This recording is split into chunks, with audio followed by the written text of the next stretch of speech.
کو جو ہے آرٹیکل 175(3) میں اس میں منضبط کر دیا گیا کہ سینئر موسٹ جج جو ہوگا سپریم کورٹ کا اسی کو چیف جسٹس آف پاکستان بنایا جائے گا.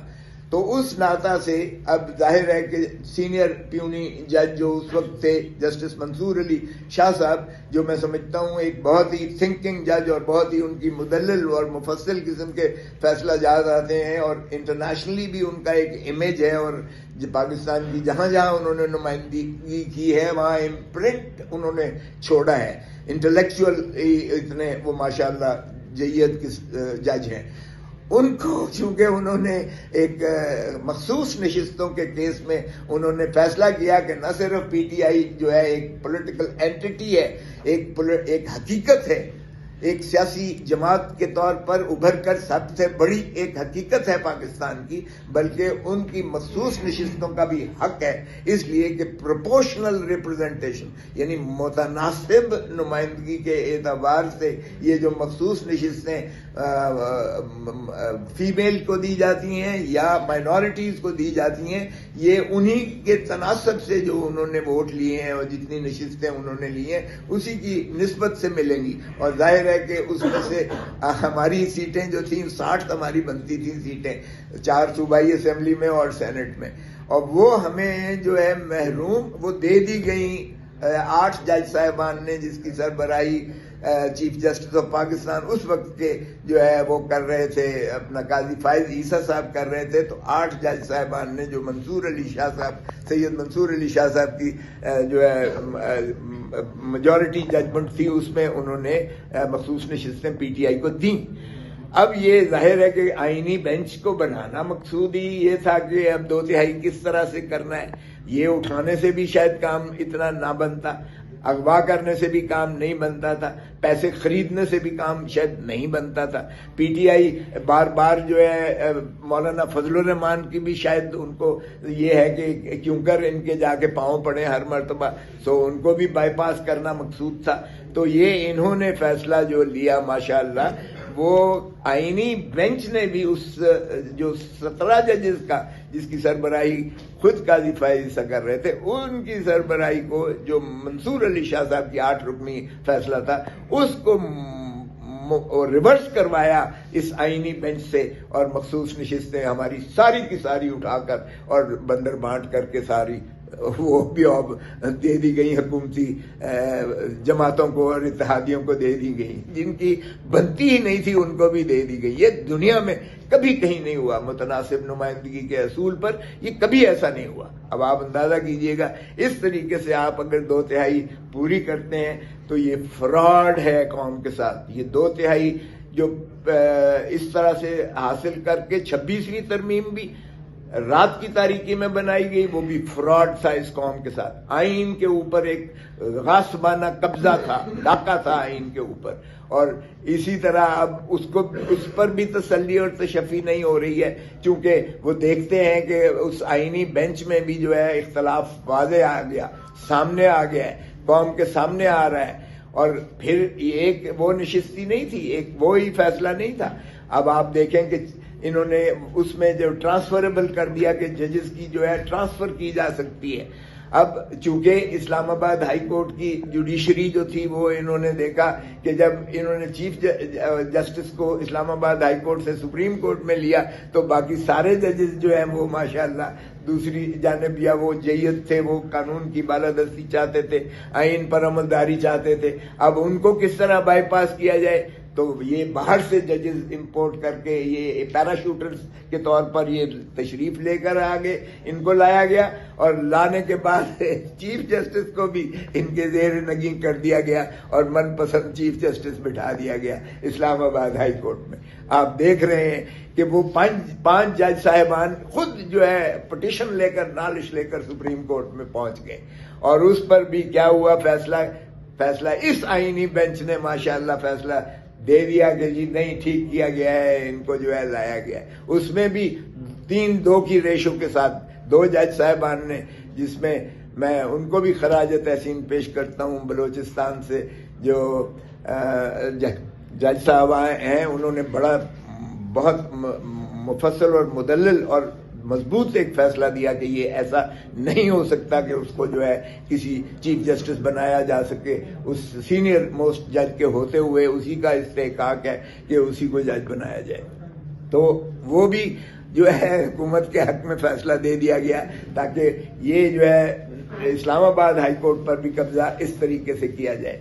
اور آپ نے دیکھا کہ لاہور ہائی کورٹ کو تو پہلے انہوں نے زیر نگین کر لیا, اور اس کے بعد اسلام آباد کراچی سندھ ہائی کورٹ میں, اور وہاں بھی جو آئینی بینچ بنائی کے آغا صاحب کو ماشاءاللہ وہ تفویض کیا گیا. وہ بھی جو فیصلے کر رہے ہیں کسی سے ڈھکے چھپے نہیں ہیں. ایک فیصلہ نہیں ہے جو وفاق کے خلاف یا حکومت کے خلاف اس آئینی بینچ نے اس فیصلے کے بعد, یہ آئینی بینچ بننے کے بعد ایک بھی فیصلہ عوام کے حق میں دیا ہو. پھر آپ ملٹری کورٹس کا فیصلہ دیکھیں, بہت سماعتوں کے بعد بہت زیادہ اس کے بعد جو ہے سپریم کورٹ نے ایک فیصلہ دیا کہ سویلینز کو ملٹری کورٹس میں ٹرائی نہیں کیا جا سکتا, اور یہی دنیا کا اصول ہے, یہی بین الاقوامی قوانین ہے. کیونکہ ملٹری کورٹس کو کورٹس کہنا ہی میں سمجھتا ہوں تضحیق ہے اور توہین ہے اور انصاف کا مذاق ہے, جس میں ایک سرونگ جو ہے وہ کرنل یا بریگیڈیئر بیٹھا ہوگا پریزائڈنگ آفیسر, جس میں نہ اس کو پتا ہے کہ ٹرائل کہاں ہو رہا ہے, نہ کسی وکیل کے پیش ہونے کی ضرورت ہے, نہ کوئی صفائی کا موقع ہے, اور اس میں جو ہے فیصلہ دے دیا. اور فیصلہ کیا ہے اس آئینی بینچ نے کیا کہ اس فیصلے کو ریورس کر دیا جو سپریم کورٹ نے دیا تھا کہ اس میں جو ہے سویلینز کا ٹرائل ملٹری کورٹس میں نہیں ہو سکتا. اور یہ آرٹیکل 8, آرٹیکل 175 اور یہ جو ہے آئین کی روح کے متصادم اور منافی ہے, اس کو کالعدم قرار دیا تھا. اس آئینی بینچ نے اس کو بھی ریورس کر کے وہ کر دیا کہ ان کو جو ہے سماعت ملٹری کورٹس میں کیا جا سکتا ہے. اور آپ نے دیکھا کہ ملٹری کورٹس نے جو فیصلے کیے ہیں وہ سبھی کو سزائیں دی ہیں. ارے بابا کسی ایک کو تفنن طبع کے لیے ہی چھوڑ دو, کسی سے تو انصاف کر لو. نہیں, لیکن انصاف کا تو وہاں پیمانہ ہوتا ہی نہیں ہے, اس لیے ان کو سزائیں کی گئیں. اور پھر فیتھفلی اس کو جو ہے ابائڈ کرتے ہوئے اب جو دہشت گردی کی عدالتیں ہیں انہوں نے 10 سال کا, انہوں نے more loyal than the king himself. Military courts نے تو پھر کسی کو 7 سال دی, کسی کو 5 سال دی, کسی کو 10 سال دی, لیکن انہوں نے معیار ایک رکھ لیا. عمر ایوب کو بھی 10 سال, انہوں نے جو ہے ہماری leader of the opposition senator Shibli Faraz کو بھی 10 سال, اور ہماری جو ہے leader of the house in the National Assembly اس کو بھی 10 سال. پھر ہماری جو ہے وہاں سے بچر صاحب ہیں جو لیڈر آف دی اپوزیشن صوبائی اسمبلی پنجاب میں, اس کو بھی 10 سال. تو انہوں نے وہ کیا کمال کے ہمارے جو ہے اور زیادہ سلائس کیے. اور الیکشن کمیشن نے کیا کیا, الیکشن کمیشن تو سبحان اللہ, انہوں نے تو کہا کہ یہ پارٹی ہی نہیں ہے سرے سے, اور ہمیں ساروں کو آزاد کر کے بکھیر کر پھینک دیا تاکہ حکومت کو ایک کھلی چھوٹ ہو کہ جس کو مرضی اٹھا لو. اب تو وہ خوف ہی نہیں ہے کہ تم کو ڈسکوالیفائی کیا جائے گا یا تم اپنی سیٹ سے محروم ہو جاؤ گے, کیونکہ یہی خوف ہوتا ہے ایم این اے کو, سینیٹر کو یا ایم پی اے کو کہ بھائی اگر میں نے کوئی پارٹی کی خلاف ورزی کی یا ووٹ کسی اور طرف دیا تو پھر میری نشست جو ہے اسے میں محروم ہو جاؤں. تو وہ نشست کو انہوں نے محفوظ کر دیا الیکشن کمیشن آف پاکستان نے, اور کہا کہ آپ بالکل مادر پدر آزاد ہو. آزاد نہیں ہو, مادر پدر آزاد ہو. لیکن آفرین ہے اس وقت پی ٹی آئی کے جو جنہوں نے جانا تھا وہ جا چکے. اب جو کھڑے ہوئے ہیں آپ نے دیکھ لیا کہ انہوں نے آفریدی کو جب چیف منسٹر بنایا ہم نے, تو انہوں نے پورا زور لگایا کہ آفریدی کو نہیں بننے دیں گے, اور یہ فیصلہ بھی الیکشن کمیشن سے کروایا گیا. لیکن اس کے باوجود آفرین ہے کہ سارے کے سارے 90 کے 90 لوگوں نے جو ہے پورا ووٹ دیا. اور جب سینٹ کا آیا تو 91, ایک جو باہر تھا 91 کے پورے 91 ووٹس جو ہیں ایم پی ایز جو پاکستان تحریک انصاف میں ایک نہیں توڑ سکے. یہ تمام تر لالچ کے باوجود, تمام تر فستائیت کے باوجود, تمام تر جبر کے باوجود آفرین ہے کہ یہ لوگ ڈٹے ہوئے ہیں عوام کے لیے, پاکستان کے لیے, آئین کی بالادستی کے لیے یہ کھڑے ہوئے ہیں. تو اس طریقے سے آپ نے 26ویں ترمیم کروائی, اور 26ویں ترمیم کے ثمرات اب چونکہ دیکھتے ہیں کہ یہ 26ویں ترمیم کے ذریعے نہیں ہے, تو پھر اب آپ نے جو ہے 27ویں ترمیم کر دی.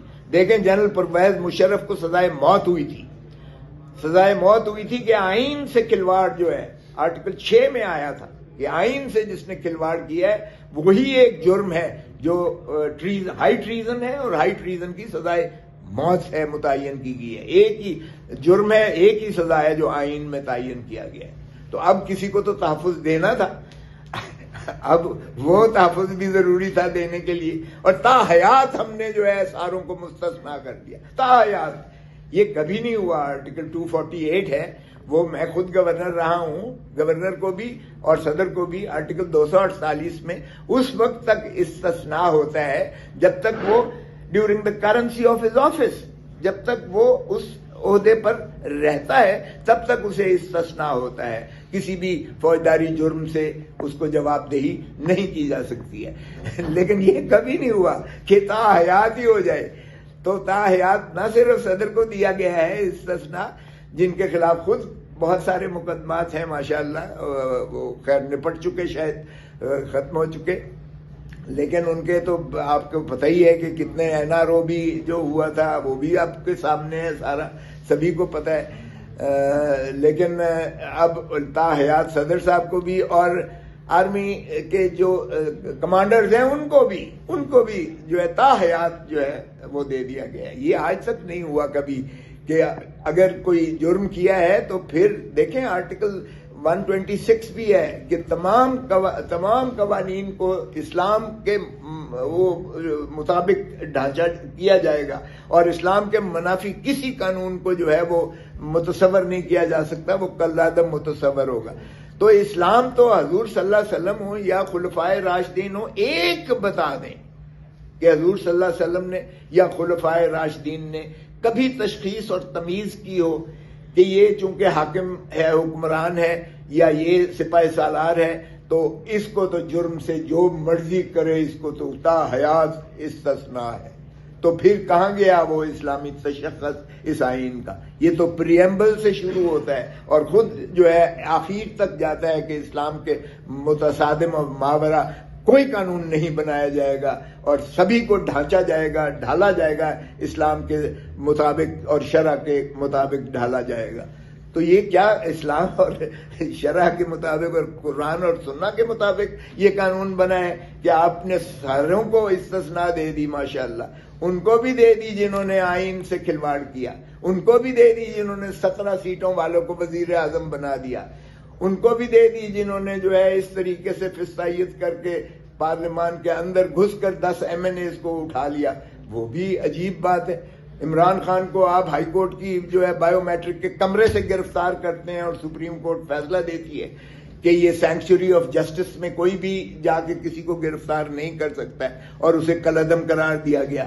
بھوٹوں کی چھاپ والوں نے جا کے وکیلوں کو بھی مارا، عملے کو بھی مارا، میزیں بھی الٹ پلٹ کر کے، اور عمران خان کو گرفتار کیا. 9 مئی کی بات کر رہا ہوں. تو کیا سپریم کورٹ کے اس فیصلے پر عمل ہوا؟ ان کو تو کسی کو آج تک سزا نہیں ہوئی ہے. جو میں موجود تھا اس نیشنل قومی اسمبلی میں جب بھوٹوں کی چھاپ میں جب بتیاں بند کر کے آپ نے 10 MNAs کو اٹھایا، اور آج تک پریویلیج موشن ہم نے موو کی کسٹوڈین آف دی ہاؤس جو اسپیکر ہیں ایاز صادق صاحب سے، وہ کمیٹی میں آج تک کارروائی کوئی ہوئی ہے؟ کسی کو قابل مواخذہ ٹھہرایا گیا؟ کسی ایک کو سزا کی گئی؟ یہ پارلیمان کے اندر MNAs کا گرفتاری کا سوال نہیں ہے. یہ سوال ہے کہ پارلیمنٹ کیا ہوتی ہے. پارلیمان ایک عوام کے جو ہے گھر ہے، پاکستان کے 25 کروڑ عوام کا گھر ہے. وہ نمائندوں کے ذریعے وہاں قانون سازی کرتے ہیں، وہ پالیسی ساز ادارہ ہے، وہ وہاں بیٹھ کر کرتے ہیں.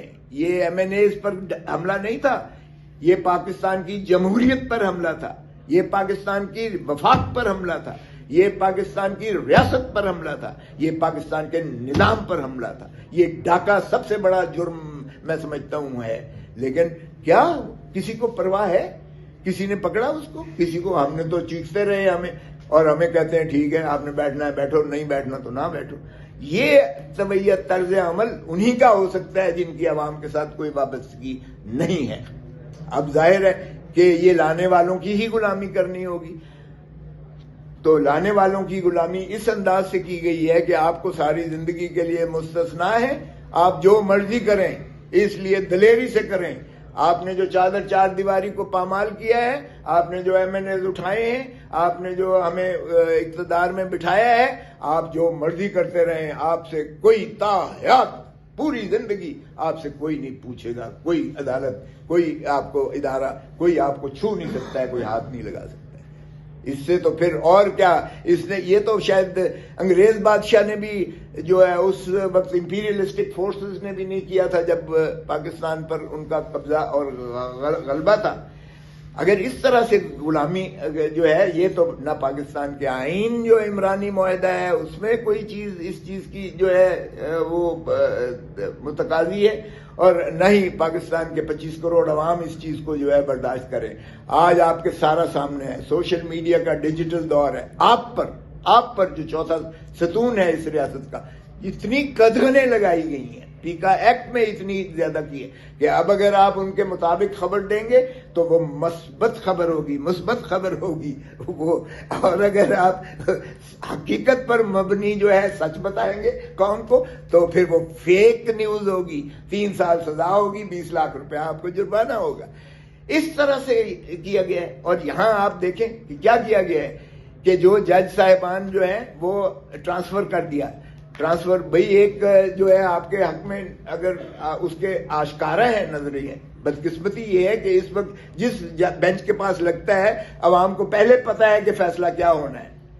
یہ آئینی بینچ بنانے کا کوئی فائدہ ہے؟ او بھائی آپ ویسے ہی ڈگری جاری کر دیں, ویسے ہی حکم نامہ جاری کر دیں, قوم ساری کو پتا ہے, ملک سارے کو پتا ہے, بچہ جانتا ہے کہ کیا فیصلہ ہونا ہے جب آپ کے پاس گئی ہے. تو پھر یہ ڈھونگ رچانے کی, اور ظاہر ہے کہ وہ جو باضمیر ججز ہیں, ہم ان باضمیر ججز کے ساتھ کھڑے ہیں, ہم اس آزاد عدلیہ کے دائی ہیں, ہم ان کو سلام پیش کرتے ہیں, ان کو خراج تحسین پیش کرتے ہیں جو اس وقت بھی فسطائیت کے خلاف ڈٹے ہوئے ہیں اور جو پھر بھی انصاف پر مبنی فیصلے دیتے ہیں.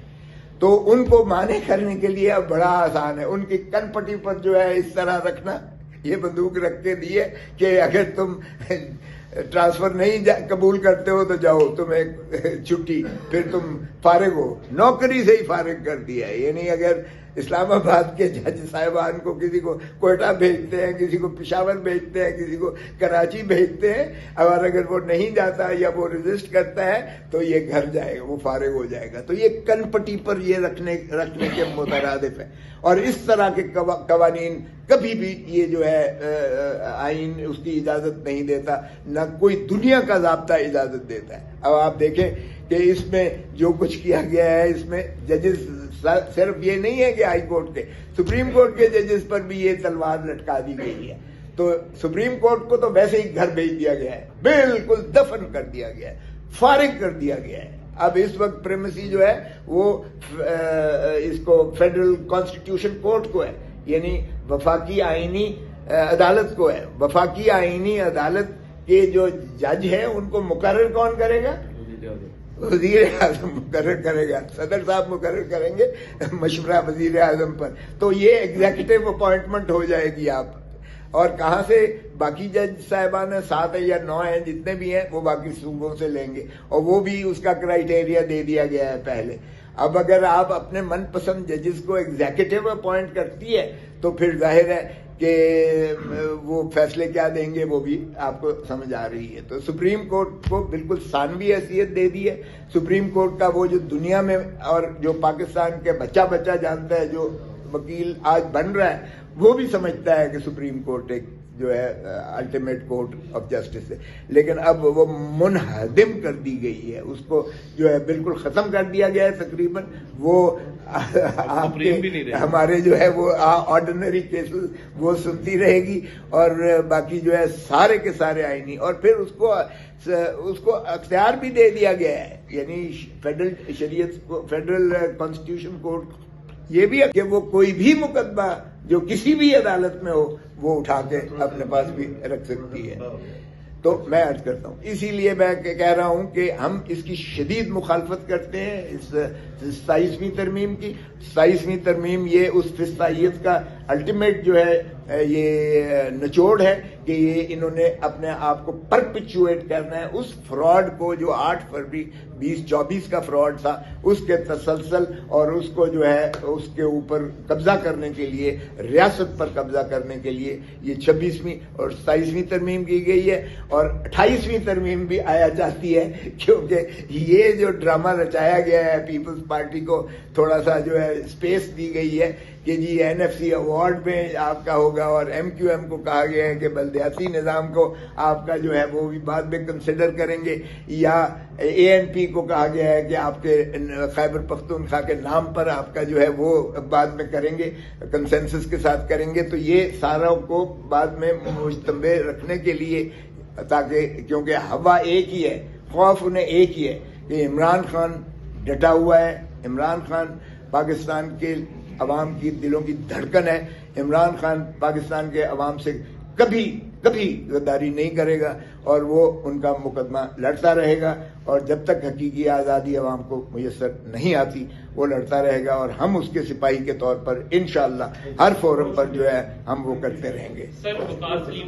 میں تو ایک آزاد عدلیہ کی بات کر رہا ہوں۔ دیکھیں، قاضی فائز عیسیٰ منہ دکھانے لائق نہیں ہے۔ پاکستان تو کیا، پاکستان کے باہر بھی کہیں جائے، اوورسیز پاکستانی جو اس کا حال کرتے ہیں وہ تاریخ شاہد ہے، باقیوں کا بھی تاریخ شاہد ہے جو حال ہوگا۔ اس لیے جس نے بھی دسترس کی ہے، تجاوز کیا ہے، میں کسی کے حق میں نہیں ہوں۔ میں تو کہتا ہوں کہ آزاد عدلیہ ہونی چاہیے جو انصاف آئین اور قانون کے مطابق دے، اور اللہ کو حاضر ناظر جاتے ہوئے عوام کی خوشحالی کی طرف گامزن ہو۔ اچھا سر، یہ دیکھیے، ترمیم کو روکنا، ہم نے کوئی بالکل پرامن رہنا ہے، ہم نے آئین اور قانون کے دائرے میں رہنا ہے، ہم نے ریاست کے اندر کوئی تخریب کاری کا تصور بھی نہیں ہے۔ جو دیکھیں، جو پاکستان تحریک انصاف کا پرامن احتجاج ہے، ہم ہر وہ احتجاج کریں گے، لیکن غلامی کسی طور پر قبول نہیں ہے۔ وہ چاہے دیکھیں، بدقسمتی ہے اس ملک کی، ایوب خان آیا تو وہ بھی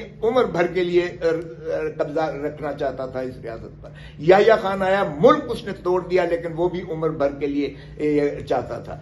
جنرل ضیاء الحق آیا، وہ بھی عمر بھر کے لیے وہ صدر ہی رہا، وہ اللہ تعالیٰ نے اسے اٹھا لیا ہوا میں بکیٹ۔ مشرف مکے دکھاتا تھا، وہ بھی عمر بھر کے لیے رہنا چاہتا تھا۔ ارے بابا، یہ موجودہ جو ہیں اپنا خدا کا خوف کریں۔ آپ دیکھیں تو صحیح، نہ تو کسی کو دوام ہوتا ہے، نہ کسی کو تسلسل ہوتا ہے۔ اچھے کام جو کر جاتا ہے اس کو ساری دنیا یاد رکھتی ہے، اس کا جو ہے اس کو محسن سمجھتی ہے۔ یہ محسن تب ہوں گے جب عوام کی خدمت کریں گے، جب عوام کا ڈھاکہ شدہ مینڈیٹ واپس کر کے اور آئین پر عملداری کریں گے، تب یہ جو ہے محسن ہوں گے پاکستان کے۔ یہ اس طرح سے محسن بن جاتے ہیں بھائی، اس طرح سے یہ جو وہاں تقریریں ہو رہی ہیں کہ محسن ہے پاکستان۔ او بھائی صاحب، پاکستان میں جب سے 67 سال سے ہم آپ ہی کو تو خدمت کر رہے ہیں، آپ ہی کو تو ساری قوم کھلا رہی ہے، آپ ہی کے لیے اب بھی 500 ارب روپیہ، اب بھی آپ مانگ رہے تھے 500 ارب روپیہ NFC ایوارڈ، اگلا 28ویں ترمیم میں اب بھی اگلا آپ ہی کو ملے گا، پھر بھی آپ کو ملے گا۔ لیکن خدا را عوام، اور جس طرح عوام کو قسم پرسی میں دھکیل دیا گیا ہے اور تسلسل سے دھکیلا جا رہا ہے، وہاں ہم IMF کی گروی ہیں، ہم وہاں جو ہے بھکاری بن کے ہم ایک قوم کی حیثیت سے، اور عمران خان کہتا ہے غیور قوم کو کبھی جو ہے اس طرح جھکنا نہیں چاہیے۔ پہلے سوال کا جواب ہم کیوں بری نہیں کر پائے؟ جو کیس لگے ہیں، ہم لگوا سکے ہیں، اس میں بری ہوئے ہیں خان۔ سائفر کے کیس میں انہوں نے غداری کا فتویٰ دیا، وہ الحمدللہ اپیل میں ہائی کورٹ نے اٹھا کے باہر پھینکا، اور یہ وہ شخص ہے جس نے ایبسلیوٹلی ناٹ کہا، اور یہ وہ شخص ہے جو ڈٹ گیا۔ یا بھٹو ڈٹا تھا جب بھٹو نے ہنری کسنگر کی اس دھمکی کو کہ ایٹم بام بنانا بند کر دو ورنہ تمہیں عبرت کا نشان بنائیں گے، بھٹو نے بھی وہ سائفر جو ہے راجہ بازار پنڈی میں لہرایا تھا، اور عوام پاکستان کو دکھایا تھا کہ یہ مجھے دھمکی دے رہی ہے، اور پاکستان کی عوام نے کہا بناؤ ایٹم بام، ہم تمہارے ساتھ ہیں، لیکن اس کو بھی پھانسی دے دی گئی۔